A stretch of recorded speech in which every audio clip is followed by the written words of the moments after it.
connais pas vraiment l'angoisse de la page blanche. Pour moi, le plus compliqué, c'est plutôt d'arriver à écrire tout ce que j'ai dans la tête dans le peu de temps que j'ai. Je ne connais pas l'angoisse de la page blanche parce que l'écriture fait partie de ma vie. J'ai besoin de respirer pour vivre et de la même manière, j'ai besoin d'écrire pour vivre. Ce que j'ai connu de plus approchant de l'angoisse de la page blanche, c'est entre les textes de romans, quand je me retrouve sans avoir un gros projet qui me dépasse, dans lequel rajouter une petite touche chaque jour.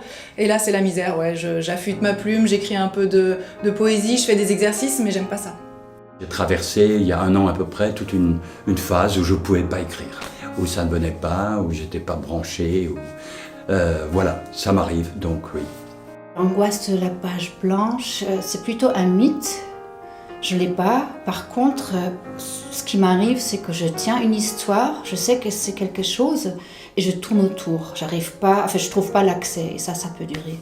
L'angoisse de la page blanche, je l'ai connue au début où j'écrivais, parce que j'écrivais sur mon temps libre.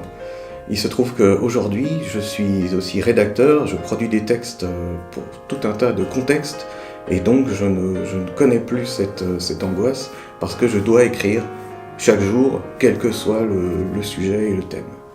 L'angoisse de la page blanche, pour moi, c'est plutôt l'écran gris de l'ordinateur. Pas vraiment, je m'y mets facilement. L'angoisse de la page blanche, ni mythe, ni réalité.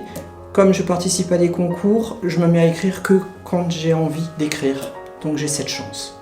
Je travaille toujours sur 15 projets en même temps, 15 pages blanches, c'est pas possible.